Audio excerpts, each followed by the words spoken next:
जो व्यक्ति जान जाता है वह हर एक के दर्शन करता है, उसकी भेद दृष्टि समाप्त हो जाती है। वह समझने लगता है एक नूर से सब जग उपजया।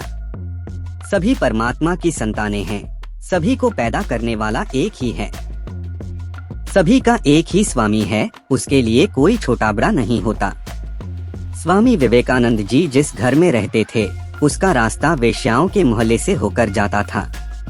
वे सन्यासी थे और त्यागी भी थे, इसलिए उस मोहल्ले से जा नहीं सकते थे।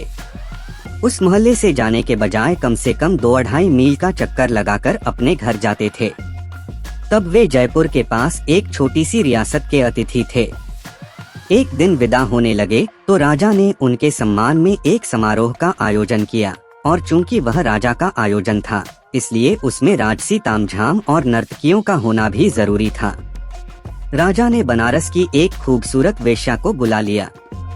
विवेकानंद के ध्यान में ही नहीं था कि उनके लिए आयोजित समारोह में ऐसा हो सकता था, क्योंकि वे तो त्यागी थे, चकाचौंध से दूर थे, जागृत थे, स्वयं को जान गए थे। उन पर उनके गुरुदेव और स्वयं माँ की कृपा थी। हर ओर से नीक स्पृह थे, न इच्छा थी, न आकांक्षा, न आसक्ति। जब विवेकानंद को पता चला कि राजा ने उनके सम्मान में आयोजित समारोह में एक वेश्या को भी बुला रखा है तो उन्होंने उसमें जाने से इनकार कर दिया। वह तो अपने घर जाने के लिए भी वेश्याओं के मोहल्ले से नहीं गुजरते थे। इस समारोह में वेश्या के गीतों और नाच को कैसे देख सुन सकते थे। बनारस की उस वेश्या को जब पता चला कि वह जिसके स्वागत समारोह में आई है वह उसी के कारण इसमें नहीं आ रहा तो भीतर से बड़ी दुखी हुई। क्या वह वाकई पतिता है जिसे विवेकानंद देखना तक नहीं चाहते? उसने एक भजन गाया, प्रभु जी मेरे अवगुण चित्त न धरो। उसने ऐसा भजन गाया जिसके शब्दों का अर्थ था कि लोहे का एक टुकड़ा पूजा घर में होता है और एक कसाई के घर में है तो दोनों लोहे ही, किंतु पारस का गुण यह है कि वह दोनों को सोना बना दे। और पारस यदि कहे कि मैं तो भगवान के मंदिर में पड़े लोहे को ही सोना बना सकता हूँ, कसाई के घर में पड़े लोहे के टुकड़े को नहीं, तो यह पारस का गुण नहीं, तो पारस नकली होगा। पारस ही यदि लोहे के 2 टुकड़ों में भेद करे तो वह पारस कैसे हो सकता है? उससे छूने वाले हर लोहे को सोना बनना है।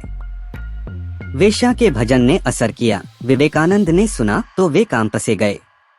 पारस के लिए तो सभी समान हैं, उसके लिए वेश्या अलग क्यों? मैं तो सन्यासी हूँ। सन्यासी निरासक्त होता है, मैं भी निरासक्त हूँ, आकर्षण से अलग हूँ। फिर मैं क्यों आकर्षित होने लगा? यह तो मेरे धर्म के विपरीत है। विवेकानंद अपनी कुटिया में ठहर नहीं सके। यह भी नहीं सोच सके कि उन्होंने तो समारोह में जाने से इनकार कर दिया था। जब भीतर का ज्ञान जागृत होता है तो भेद दृष्टि मिट जाती है। विवेकानंद तो पहले से ही जागृत थे, उन पर गुरुदेव की कृपा पहले से ही थी। वह भागे अपनी कुटिया से। समारोह स्थल पर पहुँचे।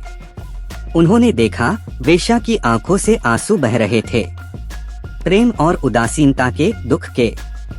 विवेकानंद रह नहीं सके। उन्होंने उसके आंसुओं को ध्यान से देखा, आंखों में झांककर देखा। गहरे उतरे और तत्काल कह उठे माँ, और फिर उसी दिन, केवल उसी दिन से वह असली सन्यासी हो गए। उन्होंने वेश्या में माँ के दर्शन किए। यह भक्ति का उत्कर्ष है, यह समर्पण का उत्कर्ष है, यह गुरु और माँ में निष्ठा का उत्कर्ष है, यह गुरु के ज्ञान का चमत्कार है। क्योंकि जब चेतन का भीतर का ज्ञान हो जाता है तो न आकर्षण रहता है न विकर्षण, सभी अपने लगते हैं। सभी में एक ही नूर के दर्शन होते हैं, तब न तू रहता है न मैं ही। विवेकानंद के लिए वह वेश्या नहीं थी, माँ थी। विवेकानंद की दृष्टि गुरुदेव की कृपा से बदल गई थी। जब निष्ठा गहरी हो जाती है तो ऐसा ही होता है। विवेकानंद जी के गुरुदेव रामकृष्ण परमहंस के सामने भी एक सुंदर स्त्री आकर खड़ी हो गई थी। रामकृष्ण जी ने देखा, तत्काल कह दिया, माँ, माँ काली माँ, आप यहाँ। इतना कहते ही उन्होंने उस सुंदर स्त्री के पैर पकड़ लिए। माँ काली के सिवा और कौन हो सकता है? जैसा गुरु वैसा चेला। जब गुरुदेव की कृपा होती है तो वे शिष्य को भी अपना सा बना लेते हैं, वे शिष्य को पहचान लेते हैं। परमहंस जी ने भी विवेकानंद को पहचान लिया था, इसलिए उन पर ही अपनी सारी कृपा उंडेल दी थी। विवेकानंद धन्य हो गए, गुरुदेव की कृपा से पूज्य हो गए। राम की सेना में और भी वानर थे, लेकिन जो सेवा हनुमान जी ने की वह कोई अन्य नहीं कर सका। इसीलिए जो कृपा श्री राम ने हनुमान जी पर की वह किसी अन्य पर नहीं कर सके। पाता वही है जो झुकता है, जो अपना मैं मिटाता है, जो खाली हो जाता है।